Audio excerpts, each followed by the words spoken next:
Vamos seguir então? Estivemos vendo aí, desvinculando essa questão de batismo com salvação.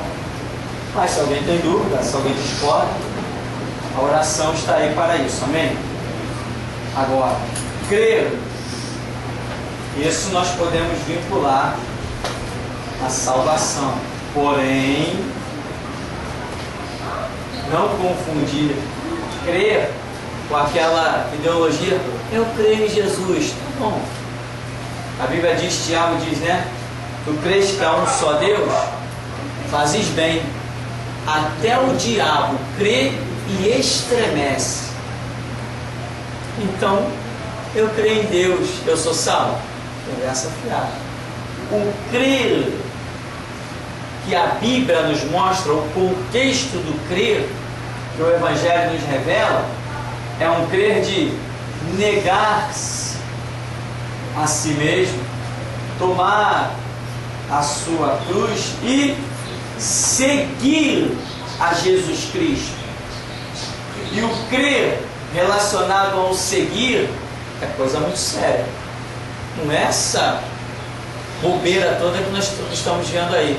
Pessoas entrando na igreja para ficar rica, levadas por falsos testemunhos.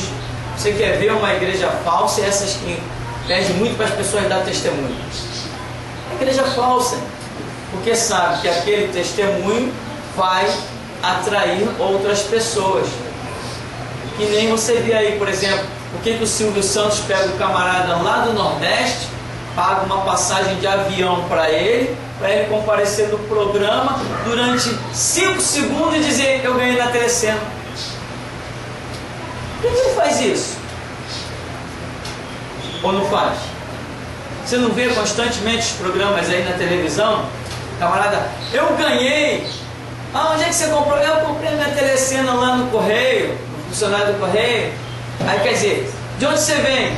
Ah, eu venho do Acre.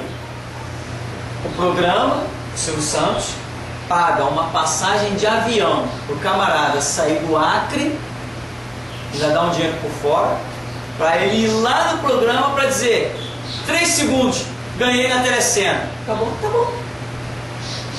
Por que ele faz isso tudo? Porque ele sabe que aquela pessoa ali dizendo que ganhou vai atrair outros para comprar o mesmo produto. E ninguém aqui tem ideia do faturamento da Telecena. São cartelas imensas vendidas em todo o território nacional. São cartelas imensas. O Brasil tem 190 milhões de habitantes.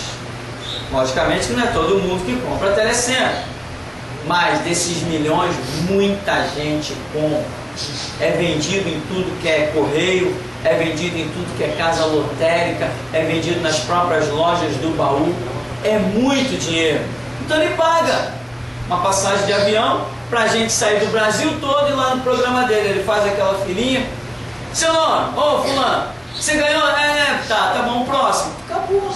É o mesmo marketing utilizado pelas igrejas. Quem foi curado aí? Ah, eu fui curado. Então você vai dar testemunho. Foi curado de quê? Ah, eu fui curado, sei lá, do resfriado. Quem te curou? Foi Deus. Mas vai examinar. Estava tomando complexo B, vitamina C, vitamina A, estava chá de Vick, foi Deus que curou. É o que mais se vê por aí. É o que mais se vê por aí. Milagre é uma coisa. Agora, a ciência também faz milagre. Quem já sentiu uma dor de cabeça aí? Quem tomou um comprimido e a dor de cabeça? Tá aí. O cara é bom, o cara que inventou esse comprimido, ele faz milagre também. Então nós temos que discernir, meu irmão. Milagre é quando o médico diz assim, caramba, ó, já era. Aí você diz assim, opa, agora eu vou ter um testemunho para contar, agora vem milagre pela frente. Agora, enquanto o remédio resolve, irmão, entendeu? Eu não sou contra comprar remédio, não. Particularmente, eu sou uma pessoa que compra remédio. Eu não posso abusar no gelado, mas às vezes o tempo esquenta muito, eu caio para dentro do gelado. Aí a garganta vai embora. Sabe o que eu faço? Ligo para a farmácia, me manda aí uma amoxicilina. Pegou, tomo, depois de 3 comprimidos não tem mais nada. Entendeu? É assim. Agora eu vou dizer, Deus me curou da garganta. Amém. Deus tem me abençoado? Eu sei, mas eu não vou começar a usar isso como cartão postal. Irmão, estava com uma inflamação na garganta terrível e milagre é tipo assim, não. Recebi uma direção de Deus para não. Eu recebi a direção, não vou tomar o remédio. Aí eu posso dizer, Deus me curou. Mas se eu tomei o remédio, eu posso crer e creio que Deus me tem abençoado. Eu creio que até um efeito de um remédio é bênção de Deus. Eu creio nisso, eu creio. Agora, milagre é milagre. Milagre é quando só o dedo de Deus funciona. Isso é milagre. Quando a ciência diz assim, olha, entrega os pontos, tira o chapéu, acabou. Aí é milagre. Então, hoje nas igrejas mercenárias, existe muito isso de colocar pessoas para dar testemunho. E as pessoas são levadas, os outros que lá aconteceu com ele, como é que é? Fez a fogueira santa do inferno e deu certo, então vou fazer também. Eu vi um testemunho nessa Babilônia chamada Universal, meu irmão. Que absurdo. A mulher disse que era uma mendiga, passou na porta da igreja e ouviu o fulaninho lá, intitulado pastor, dizendo: entra na fogueira santa de Israel, porque a sua vida vai mudar. Aí ela falou e foi para a rua, catou latinha e entrou na fogueira santa de Israel. Eu acho que já é uma mentira aí, porque tinha valor estipulado, tinha um mínimo estipulado. Na época não era para qualquer um, não. Aí entrou para a campanha, aí virou empresária. Irmão, não está vendo que não tem sentido? Entrou para a fogueira santa de Israel, era uma mendiga, não tinha onde morar, morava na rua, e agora era empresário, tinha uma empresa com um prédio de não sei quantos andares, não sei quantas dezenas de funcionários. Pelo amor de Deus, está zombando das coisas de Deus. Mas ele está zombando. Cansei de conhecer pessoas que deram testemunho naquela praga lá. Conheci face a face moradores de São Cristóvão, moradores do Santo Cristo, moradores de outros lugares. Não, porque não, eles incentivam a dar testemunho. Diz que a gente tem que dar testemunho pela fé, então eu dei. Aí a outra, que tinha 2 carros, que tinha 2 casas, que tinha 2 terrenos, morava lá na tua terra, Campo Grande, e tal, e resultado, conheci ela não? Aí quando ela terminou de dar todo o testemunho, o tio dela, que vinha aqui na igreja, pegou o telefone e falou assim: ô fulano, eu te vi dando testemunho na igreja, no canal da Universal. Por que você mentiu daquele jeito? Eu te conheço, você não tem nada. Ah, tio, é porque eles incentivam, eles dizem que a gente tem que falar pela fé.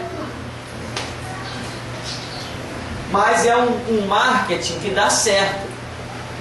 Porque eu já peguei pessoas que me questionaram. E aquelas pessoas todas dando testemunho? Eu falei assim, terreiro de macumba também tem. Ou não tem? Tem, porque quando eu frequentava, eu vi muita gente chegar lá com charuto, vela, cachimbo, fumo de rolo. Ah, meu pai, eu vim trazer isso aqui de presente para o senhor porque eu recebi aquela graça. Eu sei de ver. Viu não, Omar? Viu não? Você já ganhou muito presente também, não ganhou? Tua fama está longe. Então, seguir Jesus é uma conduta no prumo da palavra. Então esse crer para ser salvo não é bobeira não é brincadeira não. Tem muita gente achando, eu creio em Jesus, o diabo também crê e estremece até diante de mim. Se ele aparecer e diz assim, vou invocar, hein? Acabou, ele sabe quem sou eu e é quem eu sirvo. Os demônios não disseram para aqueles filhos dos sacerdotes: olha, eu conheço Jesus e sei quem é Paulo, mas vocês, quem são? Não estou vendo Jesus na vida de vocês não, vocês vão ver, peraí. Sacou do cinturão e... Entendeu? Agora, o demônio estremece diante de qualquer um de nós, porque Deus está na nossa vida.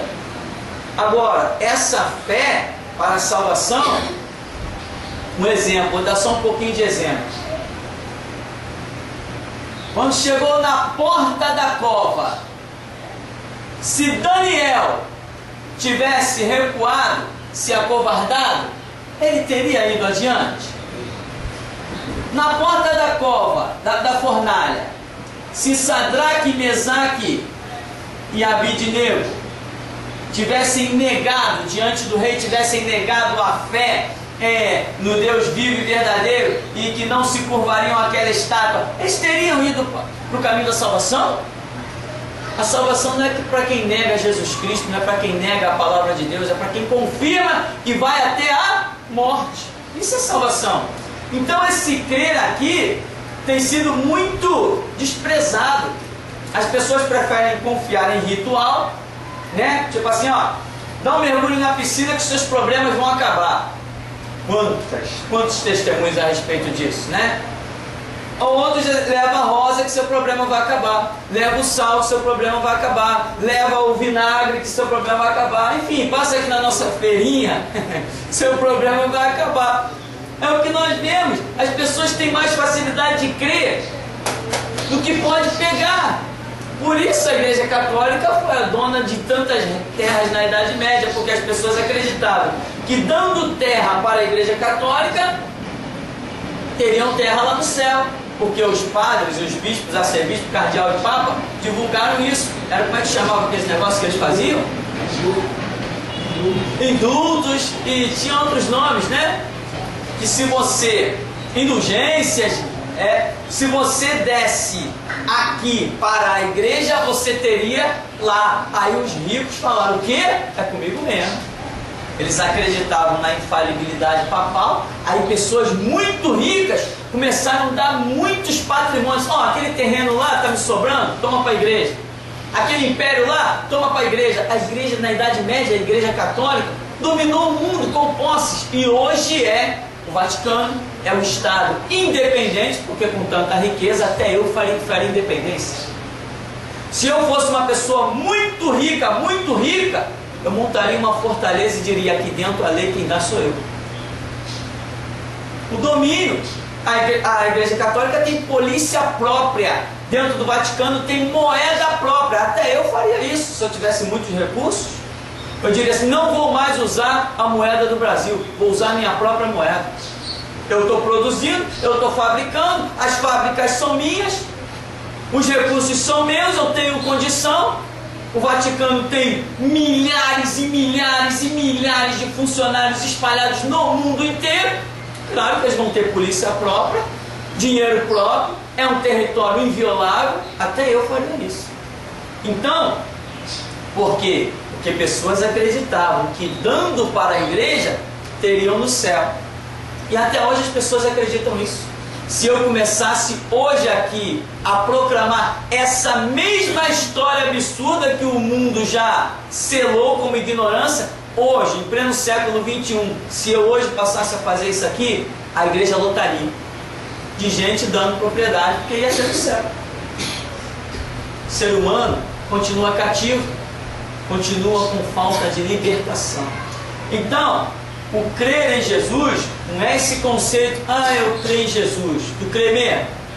Tiago diz assim: mostra-me a tua fé sem as tuas obras, e eu te mostrarei a minha fé pelas minhas obras. Tu crê mesmo em Jesus? Tá, cadê as tuas obras que testificam da tua fé? Aí Tiago diz assim: agora eu vou te mostrar as minhas obras, e as minhas obras provam a minha fé. Então muita gente crê como? Crê no domingo vendo o Faustão, o Gugu, né? Acho que o Gugu está ganhando 3 milhões de reais por mês. E ele tira o chapéu e agradece o povo que tem doado na Universal, né? Ele agradece, claro. Obrigado vocês da Universal, meu salário depende de vocês. A Universal é um mundo doando para a Universal 3 milhões de reais por mês para um cara fazer um programinha de um dia ali por semana. É uma coisa absurda. Uma agressão à sociedade. Mas o Brasil todo contribuindo para a Universal. Agora, você sabe que são 3 milhões de reais? Se você começar a contar de um em um, você morre sem terminar de contar. Então, meu irmão, o crer não é esse conceito vago que muita gente tem. A salvação não é uma coisa banal. Não é uma coisa banal. E muita gente está esquecendo dos conceitos do que realmente é crer. E estão confiando mais na rosa, no sal, na missa, né? Na missa, e por aí vai. Então, seguindo aqui, tem alguns exemplos. Fala do ladrão na cruz, que não teve condição de ser batizado. Aí depois diz assim, para nós não nos alongarmos, fala batismo, que significa envolvimento no Espírito Santo. Porque João Batista, ele usou uma expressão que ele disse, eu vos batizo com água, mas aquele que vem após mim, que já está em vosso meio, este vos batizará com Espírito Santo e com fogo. Ele diz com o Espírito Santo e com fogo. E teologicamente isso se diversificou demais. Eu particularmente não estou nem aí para isso, porque eu aprendi uma coisa, que as promessas de Deus estão na estrada que se chama a sua palavra. Eu aprendi que crente não corre atrás de bênção. Quando o crente é fiel, a bênção corre atrás dele desesperadamente. Eu aprendi assim e tenho caminhado muito bem. Não vou mudar isso, porque os resultados que eu tenho visto nisso são fantásticos. Então, se você entra numa estrada seguindo a Cristo, na estrada que Ele te propôs, nessa estrada tem promessa de Espírito Santo. Se existe fogo para, sei lá, fazer o que na sua vida, tem a promessa aqui. Se existe poder, autoridade, prosperidade, está tudo na estrada. O negócio é você não pegar o atalho.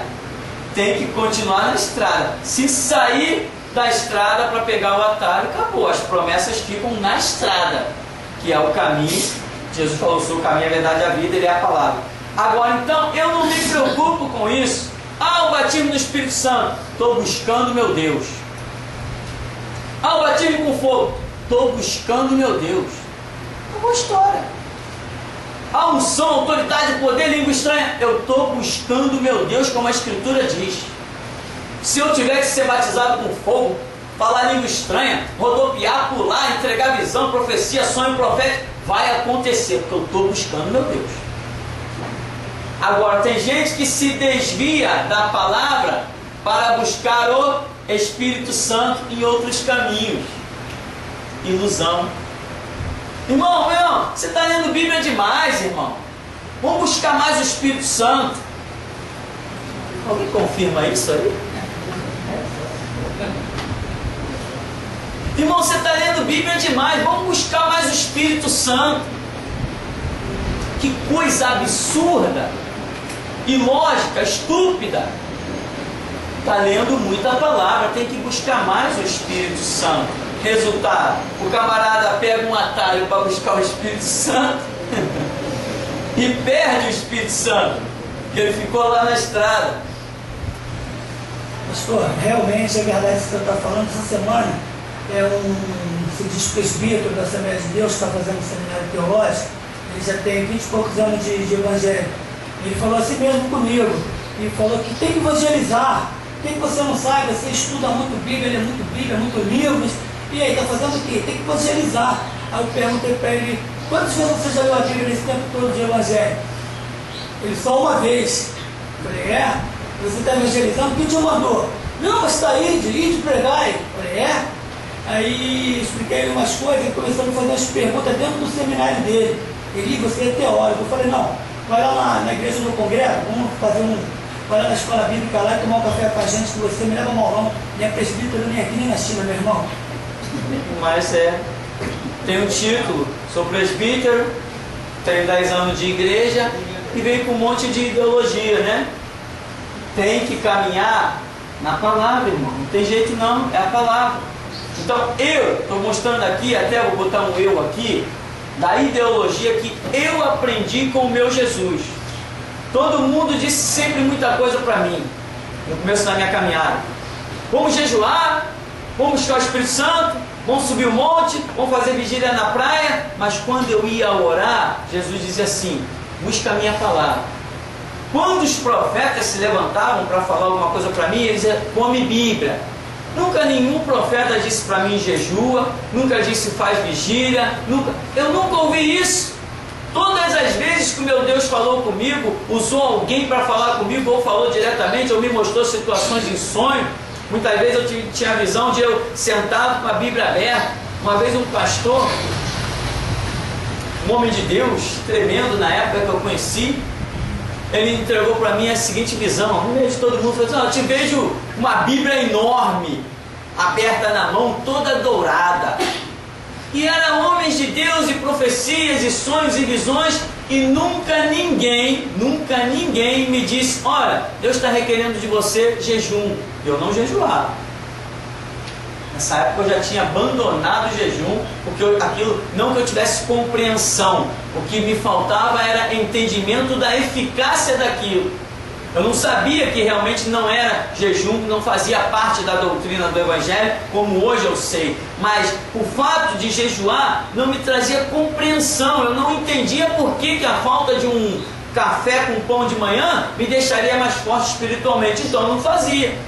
Porque a Bíblia dizia que o meu culto tinha que ser racional. Eu não entendia isso. Como é que eu fico mais forte se eu não comer um prato de comida? Como é que eu estou mais forte espiritualmente? Eu não estou entendendo isso, então eu não vou fazer. Então eu era aquele rebelde que queria entender a causa. Hoje Deus já me mostrou que realmente eu estava certo. Não abro mão mesmo. Não jejuo mesmo. E ai do diabo se aparecer. Eu pego ele pela orelha e pelo chifre. Então, meu irmão, eu aprendi o seguinte. Eu aprendi dessa maneira: andar na palavra. A Bíblia diz que em todas quantas são as promessas de Deus, nela temos o sim. Paulo escreve isso. Olha, as promessas de Deus estão aonde? Na sua palavra. Eu tenho que andar na palavra, eu tenho que estudar, compreender, entender. Se eu entender a palavra, todas as bênçãos contidas na palavra vão ser atraídas a mim que nem um imã. Se tem batismo com fogo eu vou ter, se tem batismo com o Espírito Santo eu vou ter, se eu ando na palavra, se tem cura eu vou ter, se tem libertação é comigo, se tem prosperidade é comigo, vai ser tudo meu, eu vou catar todas elas, meu irmão. Como um atleta cristão eu vou conquistar todos os troféus, porque eu estou andando na palavra, e as promessas estão na palavra. Agora, muita gente se perde. Ah, irmão, vamos ler Bíblia hoje não. Vamos buscar o Espírito Santo. Essa semana é a semana do Espírito Santo. Hoje é o culto do Espírito Santo. Você que quer ser, eu vi no rádio, um hipócrita descarado chamado João Ribe Palharim. Caiu na rede, já era. Hipócrita descarado chamado João Ribe Palharim. Convocando o povo. Você que é espírita, você que é católico, você que é crente de outra igreja, não importa a sua denominação, não importa, a fé é uma só, venha receber o Espírito Santo. Só se for o mesmo que ele tem. Só se for o mesmo que ele tem. Né? Já se viu isso? Né? Não está na cara que o desgraçado está querendo gente para dar dinheiro para ele? Está na cara. O que isso tem a ver com a doutrina do Evangelho? Algumas pessoas dizem que eu falo demais. Falo, tenho língua. Queria eu ter 2 bocas. Então, é irreal. Você tem que andar no prumo. Eu penso é isso. Se você anda na palavra, as bênçãos te alcançam. Isso tudo é mentira que dizem por aí. O culto do Espírito Santo, os outros dias ele não vem não? Onde é que ele vai nos outros dias, hein? Vai tomar um caldo de cana com pastel ali na esquina? É tanta papagaiada, né? Que nem alguém... Ligam para cá algumas pessoas que têm contato com o ministério. Ah, pastor, eu queria ir, mas qual é o dia da busca do Espírito Santo? Qual é o dia da família? São as perguntas que eu ouço no telefone, meu irmão. E outras coisas que já me fogem à memória, graças a Deus que essas coisas somem da minha memória, senão ia tirar meu sono. Então, batismo no Espírito Santo, né? Aí depois tem uma observação de batismo com fogo, porque João Batista, né, já lá na página 28 vai falar, João Batista mencionou isso. Agora, eu penso o seguinte: anda na palavra e todas as bênçãos te alcançarão. Por que eu digo isso? Eu aprendi isso desde cedo na minha caminhada, foi em Deuteronômio capítulo 28.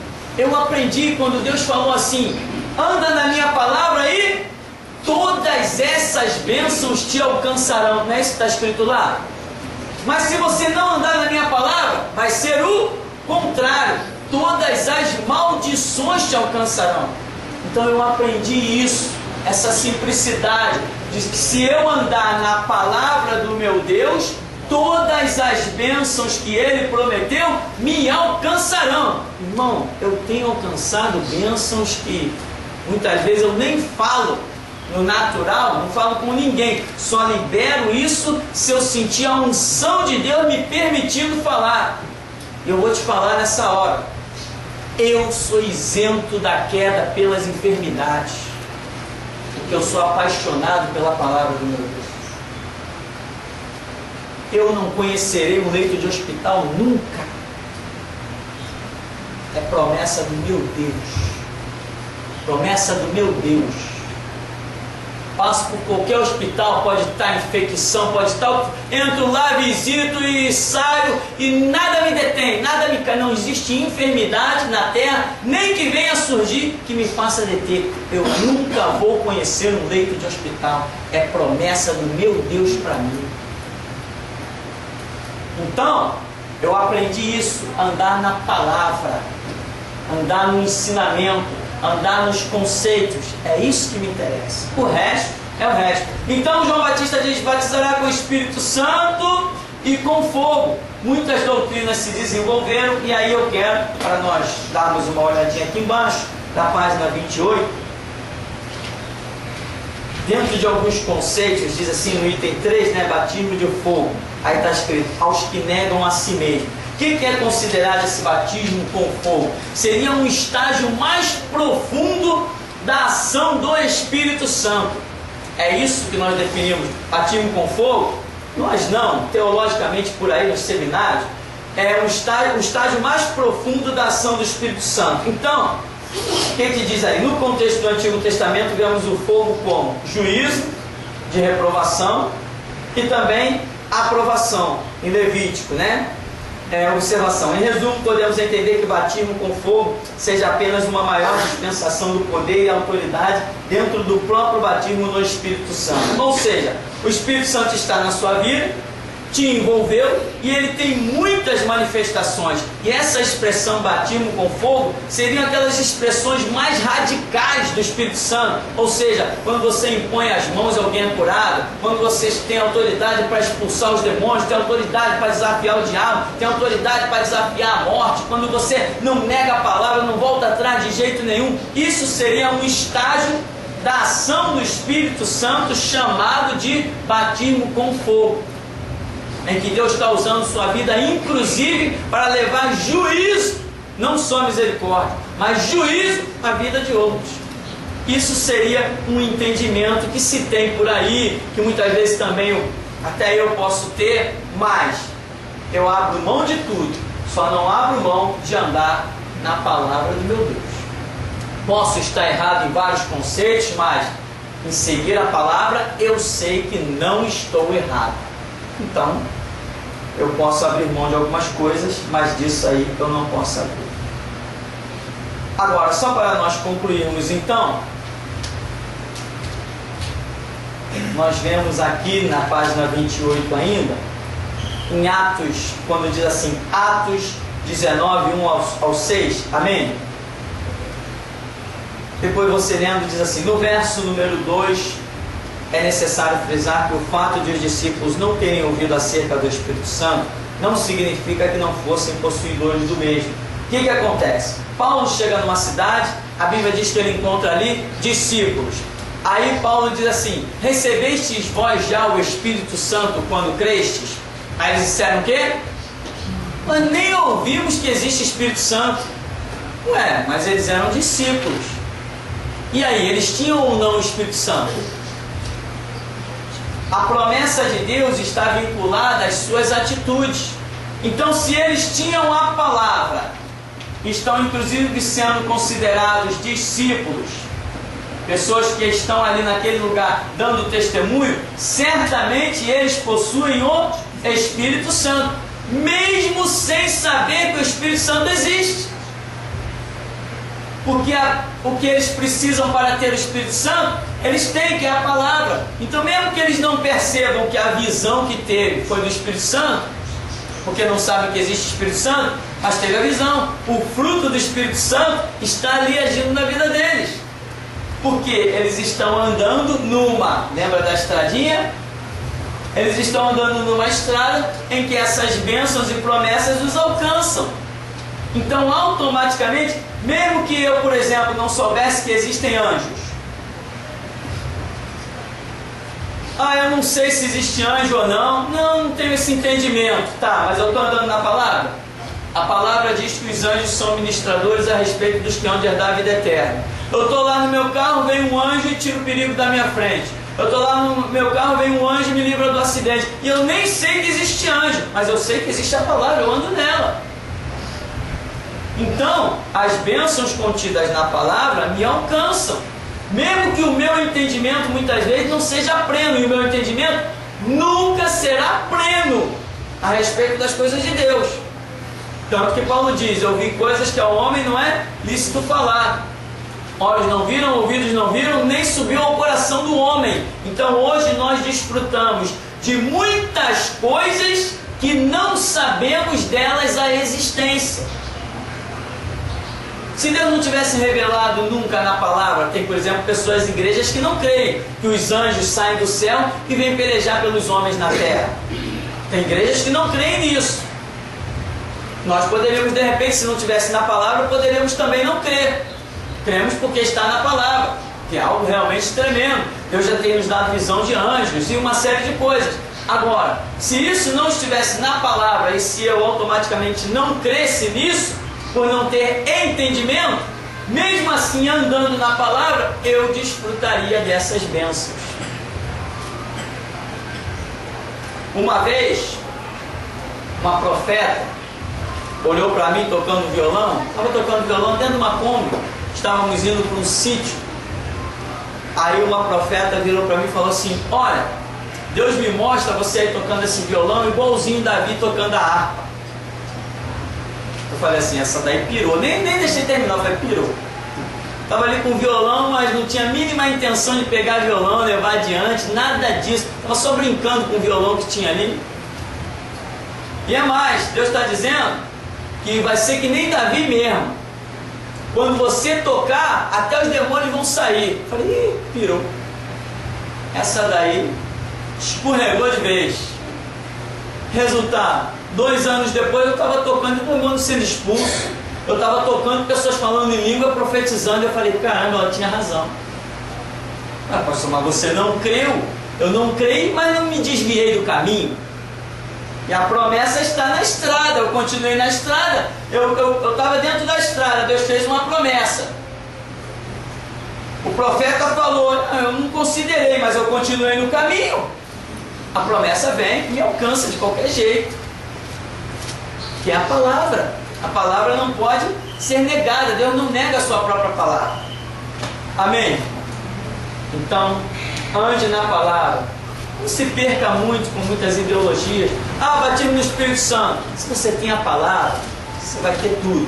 Batismo com fogo, autoridade, poder para expulsar demônios, desafiar a morte, não ter medo de nada. Quanto mais você mergulha nos rios da palavra, as coisas do mundo vão ficando cada vez mais longe, os conceitos do mundo. Então, se você anda na palavra, todas as bênçãos te alcançarão. Amém? Depois você lê Deuteronômio capítulo 28, eu tenho certeza que vai falar muito ao seu coração. Amém? Vamos ficar por aqui então, em nome de Jesus?